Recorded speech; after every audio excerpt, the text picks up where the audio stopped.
जो वशिष्ठ जी की भी बुद्धि बोले मुनिमति तीर ठाड़ी अबलासी। जैसे नदी ज्ञान रूपी भक्ति रूपी नदी बह रही हो और उसका जो पुल होता है किनारा होता है, ऐसी वशिष्ठ जी की बुद्धि महामहिमा जल राशि। इनकी इतनी महिमा है, मानो कि इस महिमा की इतनी जल राशि है कि वशिष्ठ जी क्या है, वशिष्ठ जी क्या है, कुल पूज्य हैं, गुरु हैं। इनकी बुद्धि तीर पर अबला सी खड़ी हुई है। ऐसे महामहिमा के राशि भरत जी हैं। और भरत जी क्या है, का अगम स्नेह भरत रघुबर को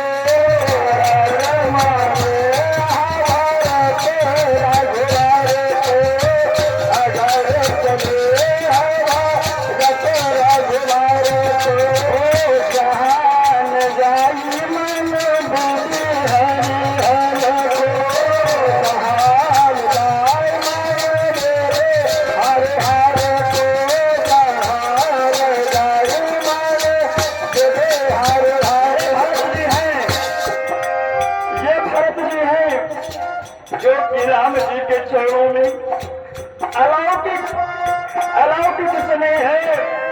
मानो भक्ति आकर के मूर्ति का रूप धारण कर ली है। और एक निवेदन करना चाहेंगे, भरत कथा वह कथा है जिसके पास सामर्थ्य ना हो भागवत सुनने की, वो भरत चरित्र से पूर्ण हो जाता है। अगर भागवत की कथा नहीं हो सक रही है तो भरत चरित्र से सब पूर्ण हो जाता है। भरत जी की कथा सुन लेने से 7 पीढ़ी पुरखों का तरण तारण हो जाता है। हम नहीं कह रहे हैं, गोस्वामी जी खुद कहते हैं, वे कहते हैं कि भरत जी की महिमा किसी भागवत से कम नहीं है। बोले कैसे? तब जनक जी कहते हैं कि सावधानो सावधानो सोनी से मोखे सयानी,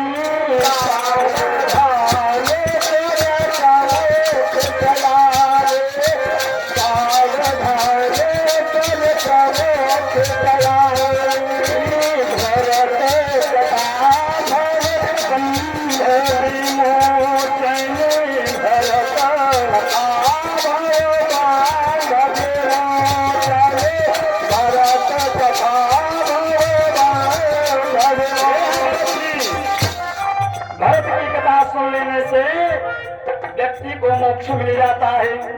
ऐसे महामहिमा के राशि भरत जी हैं। तो कल निवेदन कर रहे थे कि कैकेयी सरस्वती की प्रेरणा से राम जी के लिए वनवास सुना गया। और राम जी कैसे हैं, राम जी का स्वभाव कैसा है, बिल्कुल कोमल चित्त के हमारे प्रभु हैं। कि करुणामय मृदु राम स्वभाव,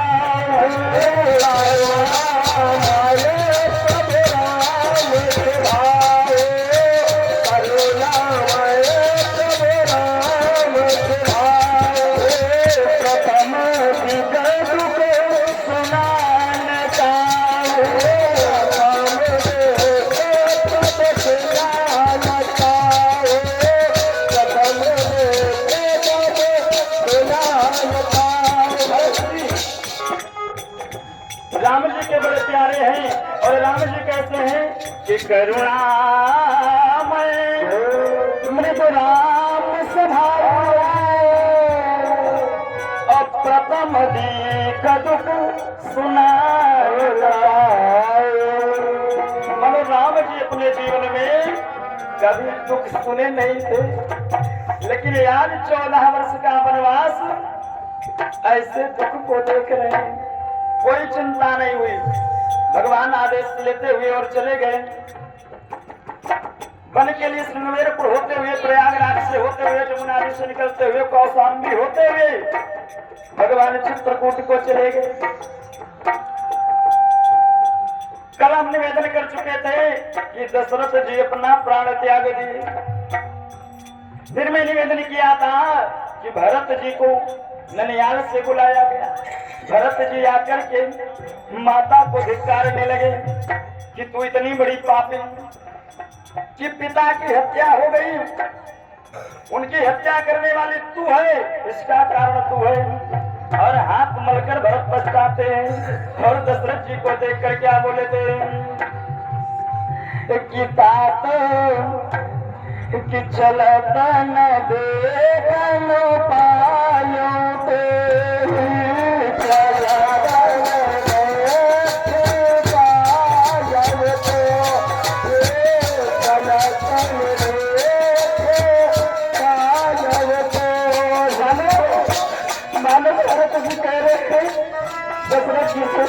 पिताजी आप मुझे छोड़कर चले गए और अंतिम समय में मैं सो रहा, आपको नहीं देख सका। भरत जी कहते इसकी चलता न देखन पायो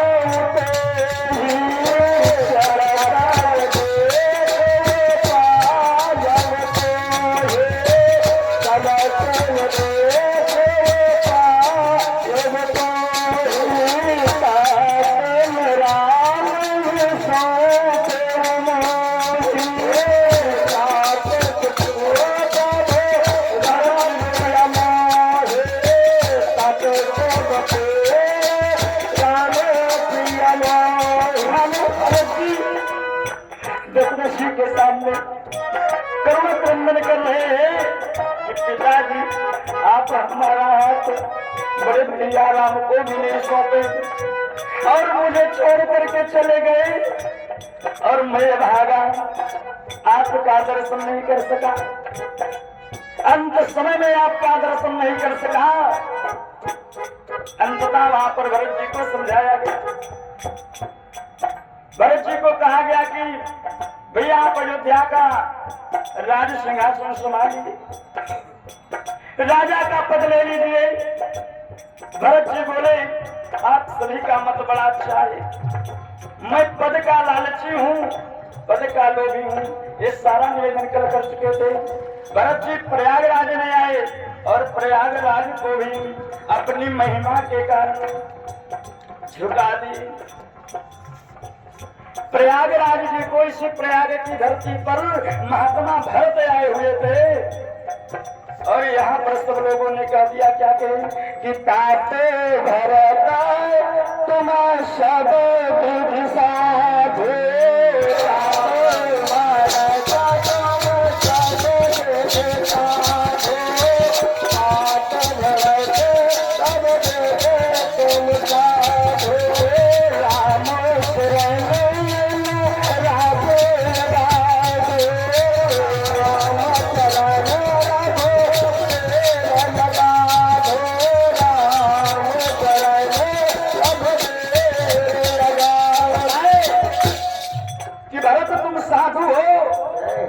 सच में तुम साधु हो, ना तो ऐसा भक्त आज तक इस प्रयाग की धरा पर आया था और ना ही आएगा।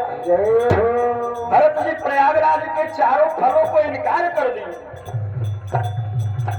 बोले आपके चारों फल हमारे कार्य के नहीं, कल निवेदन कर चुके थे।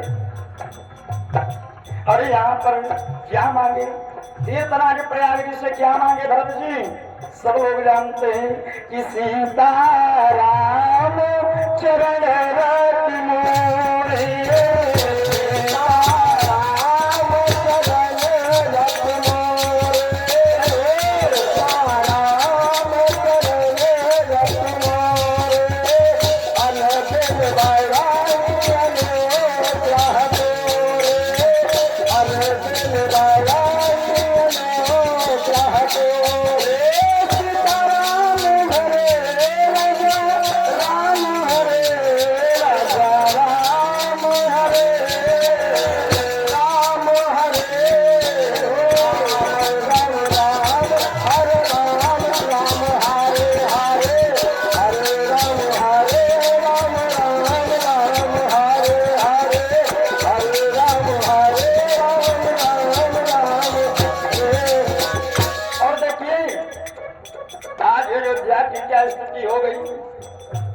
बिल्कुल सब सुन हो गया है और कैकेयी आगे आगे चल रही है। भरत को मनाने के लिए कैकेयी आगे आगे चल रही है। और मैं कल निवेदन किया था कि कैकेयी ने राम को वनवास नहीं दिया। ऐसे मूर्ख लोग जो संतों की संगत नहीं किए हुए हैं, जो भगवान की कथा कभी नहीं सुने, वो उल्टा दोष कैकेयी को देते। निवेदन करना है चाहेंगे पूरे रामायण में दो प्रकार के पात्र हैं, एक है वंदनीय और एक है निंदनीय। और जितने भी पात्र हैं, जैसे रावण जैसे पात्र तो सदा निंदनीय है, ये वंदनीय नहीं है। लेकिन राम जैसे पात्र सदा ही वंदनीय है, ये निंदनीय नहीं है। लेकिन कैकेयी एक ऐसी पात्र है कि जो लोग नहीं जान पाते हैं उसको निंदनीय समझते हैं। बाकी कैकेयी मैया बड़ी ही वंदनीय है, कैकेयी मैया बड़ी ही वंदनीय है। और आपको बता दें कि काल का जो चक्र होता है, जो काल का चक्र होता है, ये किसी को छोड़ता नहीं है, सब इसमें लपेटे जाते हैं। कोई कवि तो लिखते हैं कि एक दिन द्वारिका ते भाग गए आदि रहना।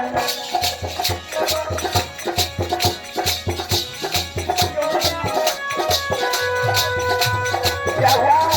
जब भगवान का जन्म हुआ था, कृष्ण जी का जन्म हुआ था, तो एक दिन रातों रात भाग गए थे कि एक दिन द्वारिका ते भाग गए आदि रहना। एक दिन कंस का पिसार दियो रहना में।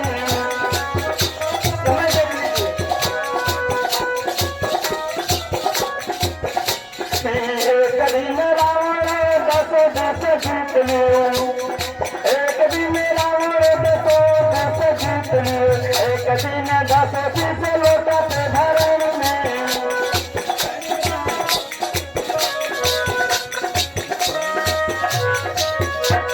एक दिन भारत महाभारत जीत लियो,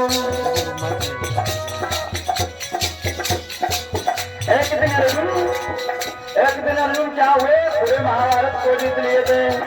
एक दिन भारत महाभारत को जीत लियो,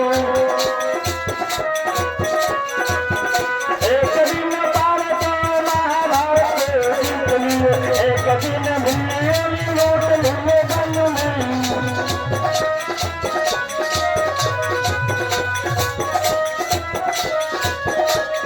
मानो विचारे की गिनती को कौन गाए, सूर्य कभी न पान हो एक दिन में।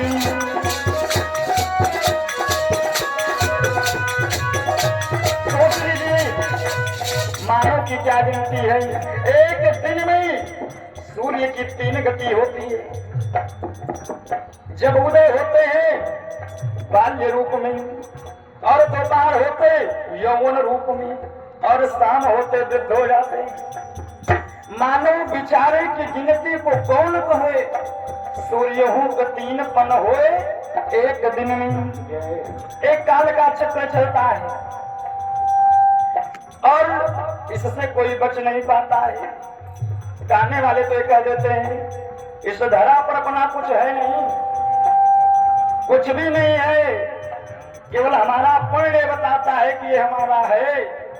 वही कर्म के आधार पर भोग करने के लिए आए।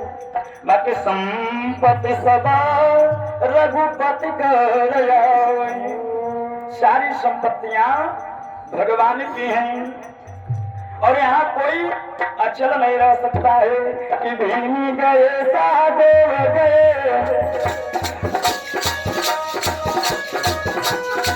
भीम गए सादेव गए,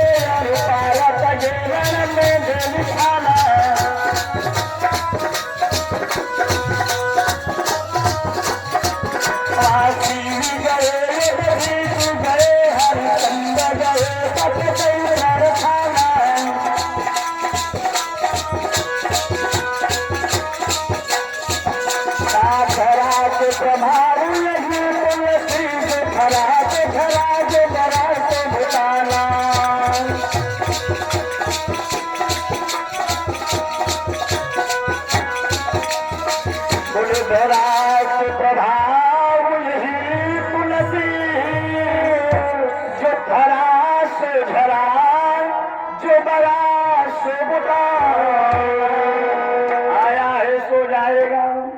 ये सच है। और निवेदन एक करना चाहेंगे, एक महाराज जी थे बिगाड़ानंद, उनका नाम था बिगाड़ानंद।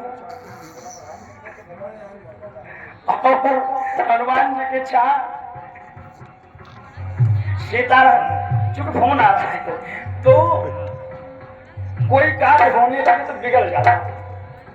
अगर वो पहुंच जाए तो सारा कार्य चौपट हो जाता है।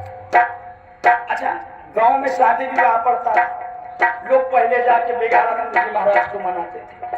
अगर बिगाड़ानंद रूठ गए तो गांव में किसी की शादी और तय हुई शादी कैंसिल हुई है। इसलिए बड़ी अच्छी व्यवस्था थी कि पहले ही बिगाड़ानंद जी को प्रसन्न कर दिया जाता। एक गांव में विवाह पड़ा लड़का था और भगवान की इच्छा से उसकी तिलक थी। उसका पिता पहले श्री बिगाड़ानंद जी महाराज को धोती कुर्ता गौछा थाली लोटा गिलास कटोरी 551 रुपए ले जा करके बोले महाराज जी कृपा करके आप हमारे घर पर मत आइएगा, पहले आपको हम दक्षिणा दे दे रहे हैं। बोले ठीक है, अरे हमको क्या आवश्यकता है आने की। लेकिन जिस समय तिलकहारे आ गए और बैठ गए, तिलक चढ़ने वाली है, उसी समय श्री बिगाड़ानंद जी महाराज पहुंच गए। बिगाड़ानंद जी महाराज पहुंच गए। बिगाड़ानंद और बिगाड़ानंद जी महाराज जब पहुंचे तो लड़का वही निकलने वाला था तिलक के लिए तैयार। लड़के का पिता भागते हुए गया, बोला बेटा पहले जाके बिगाड़ानंद का पैर छू लेना, और नहीं छूओगे तो ऐसे कुमारे पड़े रह जाओ, विवाह होने वाला नहीं है। बेचारा डरते हुए पहले गया, बिगाड़ानंद जी के पैर छुआ तो बोले बेटा खुश रहो, अमर रहो, बाएं बोले के लंगड़ रहो, तुम्हारा मिर्गी हवा रोग दूर हो जाए। कहार सुने बोले मिर्गी, अरे तुरंत तिलक का सामान पैक और इतना कहा कि बिगाड़ानंद जी महाराज अपने घर के लिए पूरी तिलक वापस हो, तिलक पूरी वापस हो गई। और लोग बड़े क्रोधित थे, बिगाड़ानंद जी इतना अत्याचार कर दिए कि बड़ी दुर्गति है। एक सज्जन के यहाँ लड़की का विवाह करा, लड़की का पिता बेचारा सारी व्यवस्था किया। बिगाड़ानंद जी महाराज के पास पहुंचा, बोला महाराज जी कृपा करके आप विवाह में मत आइएगा और पहले हम आपका सेवा सत्कार कर दे रहे। बोले हमको क्या जरूरत है आने की, हम नहीं आएंगे तुम्हारे यहाँ। कर दिया, बारात आ गई बेचारे के यहाँ, द्वार पूजा हो गया, विवाह हो गया, सुबह हो गया। बिगाड़ानंद सोचे गांव में बारात आ गई, हमारे जीते।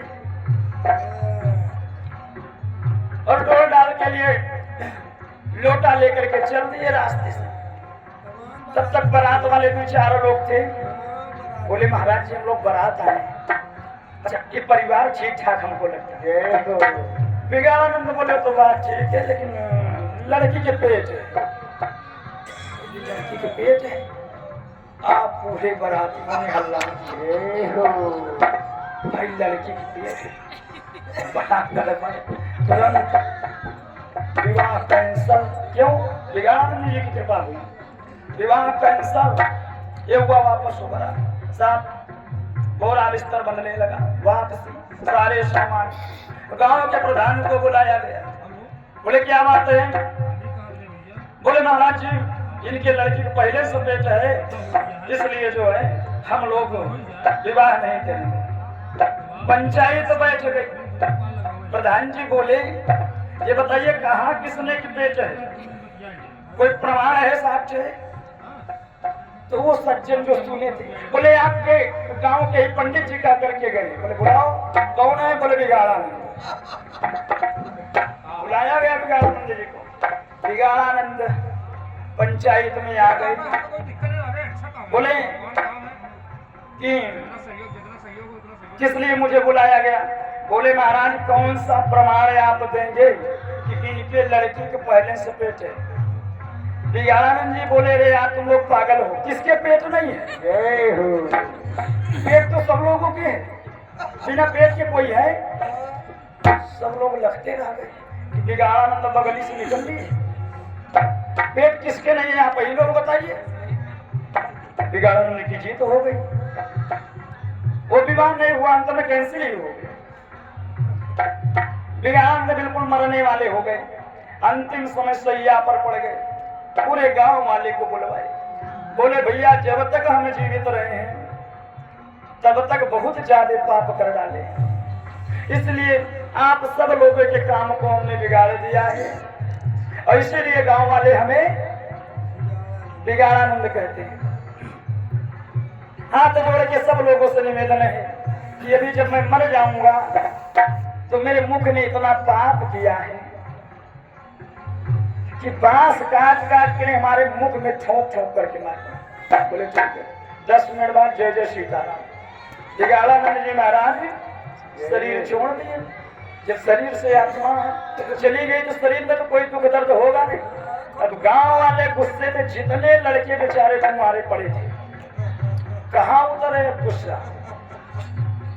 बड़े बड़े मोटे मोटे बांस काटे, बसूला लेकर के छीले बढ़िया भट्टी बना कर लेकर के कुल्हड़ा।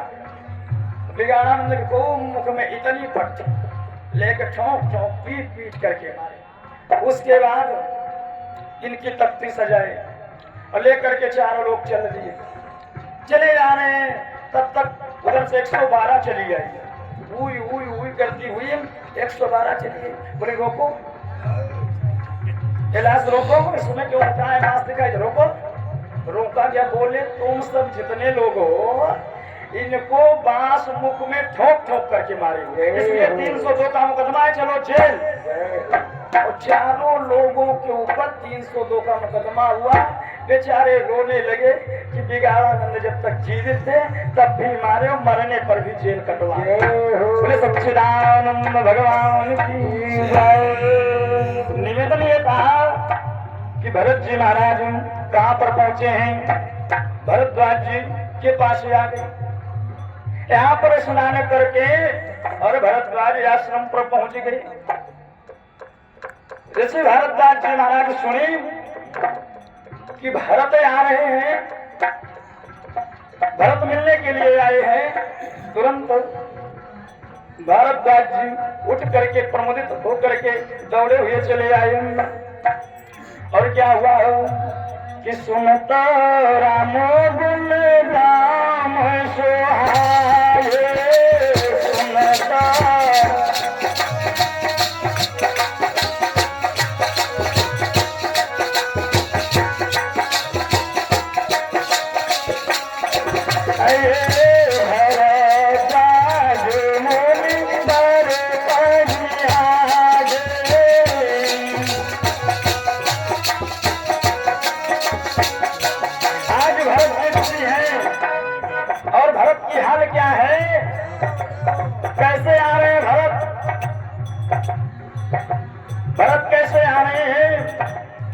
झलका झलका तू पायल कैसे झलका। बड़े बड़े छाले पर हुए आए घर से आ रहे हैं। झलका झलका तू पायल कैसे।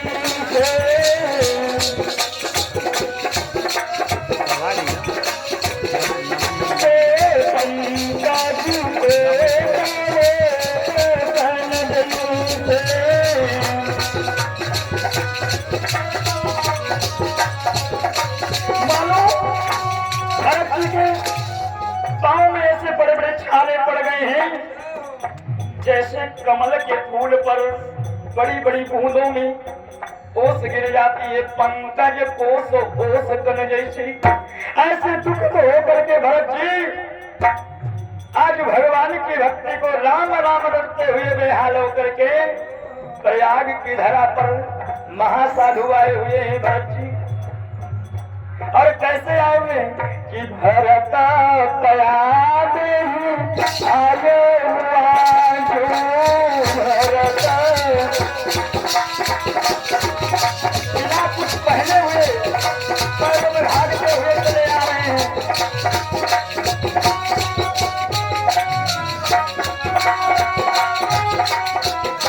कैसे आए भरत तयाद आगे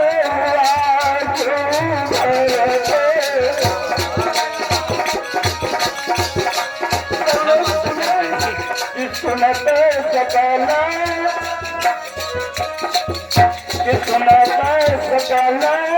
दुख तुम्हारे समान जो सुनते सकल सब लोग दुखी हो गए, सब लोग दुखी हो गए। महात्मा प्रयाग की धरा पर आ गए, शोक छा गया है। और भरत की भक्ति को देख करके प्रयागराज जी महाराज मगन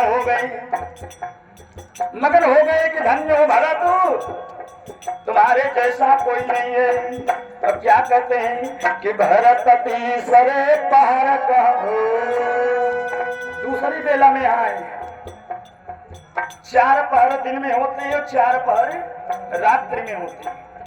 और दिन के तीसरे पहर में भरत जी रोते हुए विलपते हुए विलाप करते हुए और भागते हुए प्रयागराज में आ गए कि भरत तीसरे पहर कहो अकीन प्रवेश प्रयाग राम सिय क्या कर रहे हैं। दुनिया क्या कहता है सीताराम, लेकिन भरत जी क्या करें कि कहते राम सिय उमगी उमगी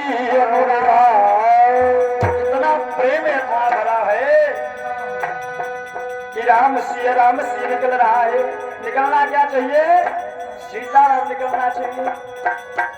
लेकिन ये है भरत क्या करते हैं कि भरत सरिसा को राम सने भरत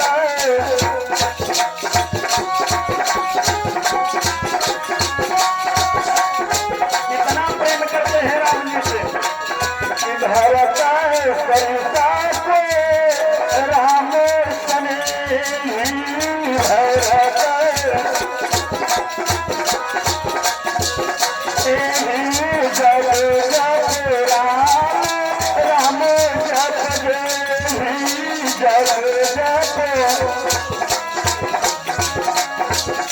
संसार से राम राम जपता है, लेकिन भरत जी को जप रहे हैं जग जप राम और राम जप जय। संसार को राम राम जपता है, लेकिन राम जी भरत जपते हैं। ये भरत जी हैं। और आपको बता दें कितना भी भाइयों में विवाद हो, लेकिन अगर कोई भरत की कथा कहता सुनता है तो जड़ से नष्ट हो जाता है, तुरंत सब कुछ नष्ट होता है कि भाई तो भगती भरत